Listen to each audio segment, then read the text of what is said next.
Moving outside Nigeria, European Union set to suspend Brexit trade talks.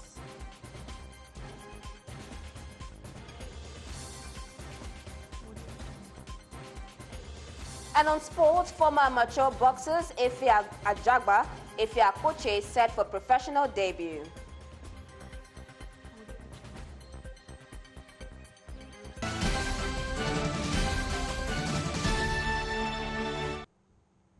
Many thanks for joining us. I am Rita Omodia. On our first story today, the federal government has vowed to continue oil exploration in the Chad Basin despite recent Boko Haram attack on some of its staff. The Minister of State for Petroleum, Ibe Kachiku, gave this assurance in Abuja. Dr. Kachiku said that oil search will continue when there is provision of adequate security for the exploration team. Also, an in-house security team comprising of NNPC security operatives and others were quickly dispatched to Maiduguri to liaise with other stakeholders in the incident investigation area. Kachiku, at the beginning of the press briefing, sympathized with families of the victims of the Boko Haram attack. He maintained that adequate security arrangement and security advice will be obtained before embarking on the planned exploration trip. They were very well protected, and like I said, this has been going on for 6 months. But obviously, I would imagine that the security operatives who are more of the experts in this than I am.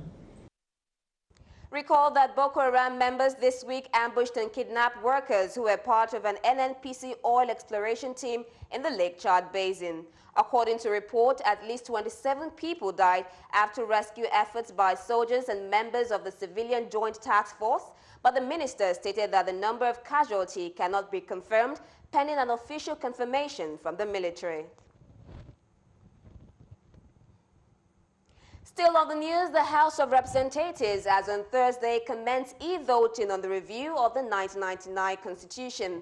This followed the presentation of the report of the House Committee on the Review of the 1999 Constitution presented by Deputy Speaker Lasu Yusuf and adopted by the House. One of the bills states that the local government is to get financial autonomy as a new amendment seeks to abolish joint state and local government account. Lawmakers are already making contributions and suggestions, while others are pleading for time to confer with their constituent before they can start voting on the amendment. Out of 360 members, only 285 voted for the local government autonomy and passed. And moving on to our next story, the National Orientation Agency, NOA, expressed readiness to partner with private and public sectors in the quest to reorientate the Nigerian public on positive value which encourages government anti-corruption war. Director General of NOA, Garba Abari, gave the assurance at the opening of a national conference on corruption and human rights in Nigeria.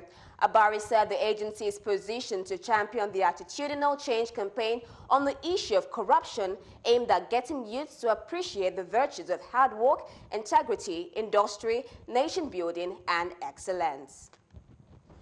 Us who go to relate with the people at the lower levels actually tend to see how citizens do react to the issues of corruption in this country. Other stakeholders hammered on the need of taking the anti-corruption war to the rural areas and how to strengthen the network to ensure human rights promotion and protection in the country. Combating corruption requires strong collective efforts from different sectors in society acting in coordinated ways. The cases of corruption is having on the promotion and protection of those human rights. At the same time is to also bring the National Orientation Agency together to also see how this can be amplified with the wide network and reach of the National Orientation Agency.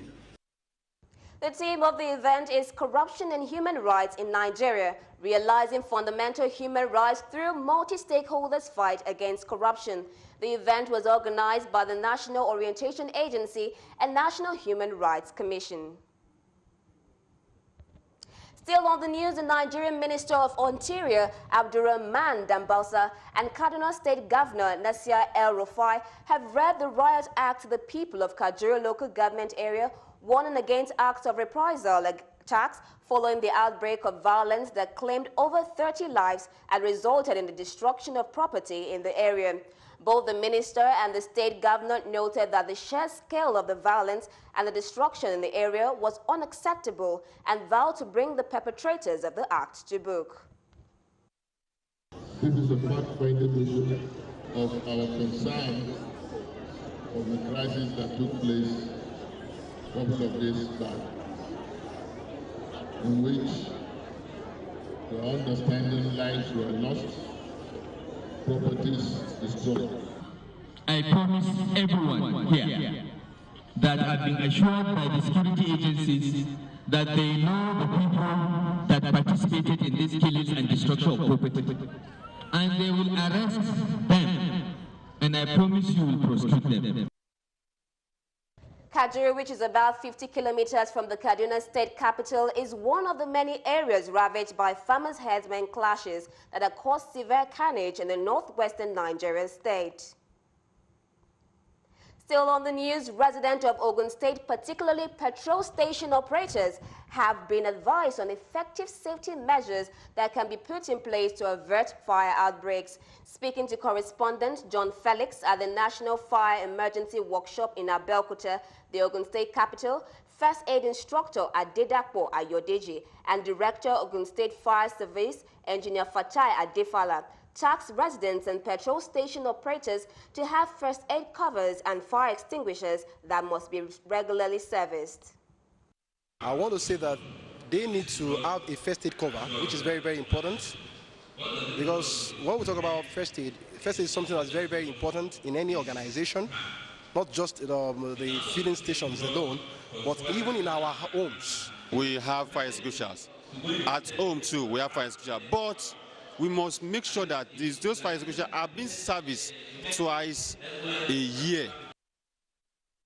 Participants at the workshop say they are returning to their respective service stations as fire ambassadors saddled with the responsibility of ensuring fire outbreaks are averted. Thoughts in different way, how to prevent fire, how to apply the fire extinguisher in the petrol station. Before, I don't know that it's a crime for us to sell for underage people. Now I have been able to know that it's a crime for us to sell for underage people. It is expected that decisions arrived at the workshop on fire emergencies will be followed to the later. Still ahead, media practitioners charged on reporting of sexual and gender-based violence. Details coming up shortly. News, the media practitioners have been employed to do more findings on investigation before reporting sexual and gender-based violence incidents in Nigeria. The charge was part of comments during a training organized by the Lagos State Domestic and Sexual Violence Response Team for media practitioners and investigating on reporting sexual and gender-based violence crimes. Details in this report. Speaker after speaker, the facilitators stressed the need for media practitioners to ensure reportage is done in the best interest of survivors, especially in the case of children, with educating the public.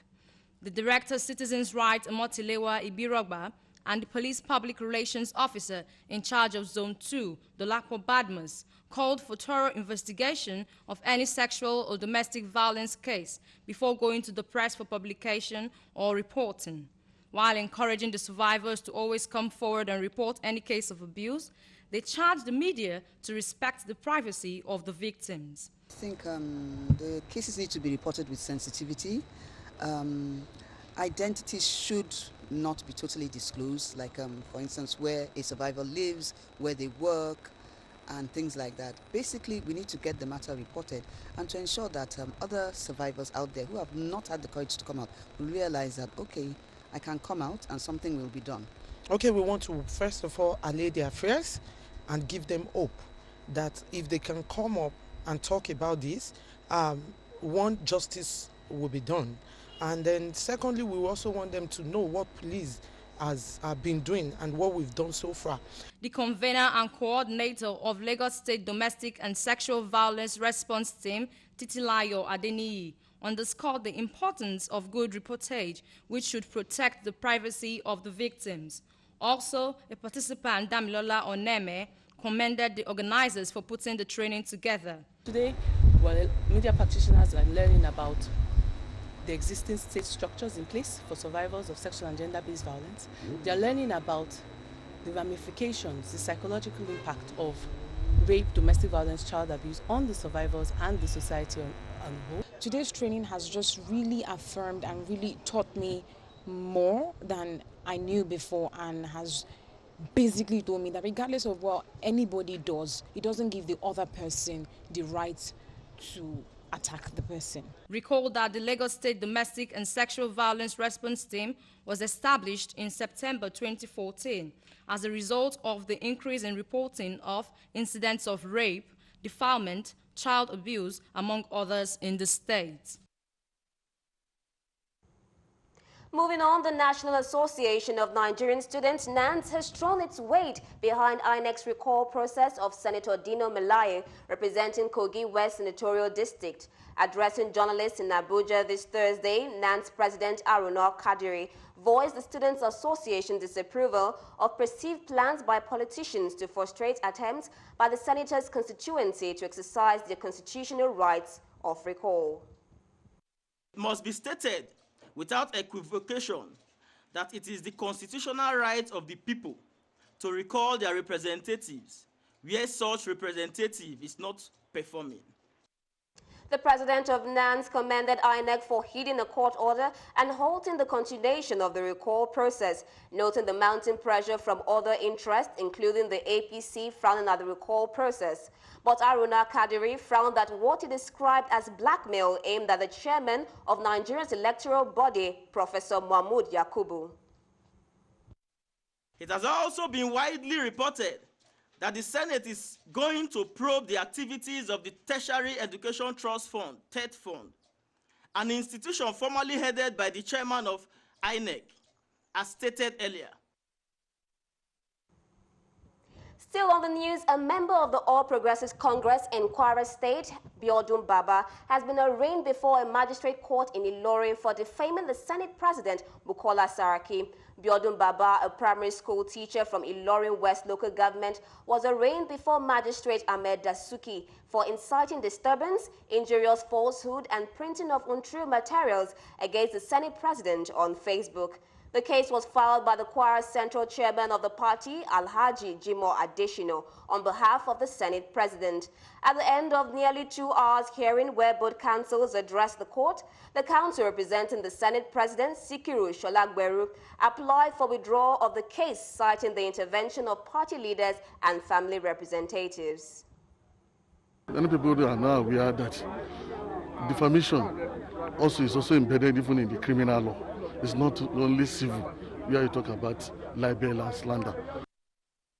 Counsel to the accused, Murtala Sambo, said the application for withdrawal was frivolous as the claimant counsel compounded the offense, hence making the foundation for the withdrawal faulty and constituting abuse of court process. When they say they cannot go on, meaning they will not have strength to prosecute that matter anymore. The court will indulge them, but the court must save its own personality. Magistrate Ahmad Dasuki adjourned the ruling till Thursday, 3rd August this year.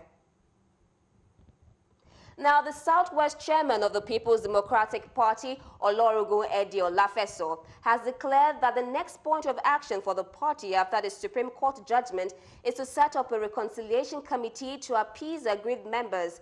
Olafeso said this during a chat with newsmen in Akure, the Ondo state capital, and stated that the PDP is the only true democratic political party that knows the nitty-gritty of governance, and therefore members should, in the interest of Nigerians, broker peace for the party to regain its position in the country.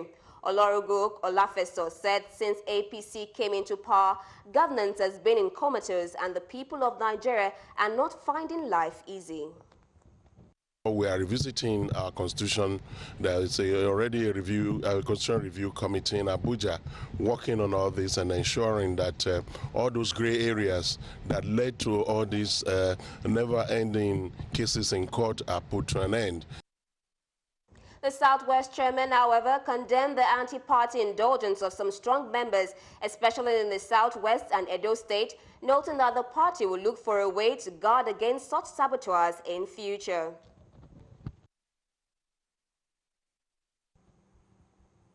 Now let's join me and Akure for the sports news.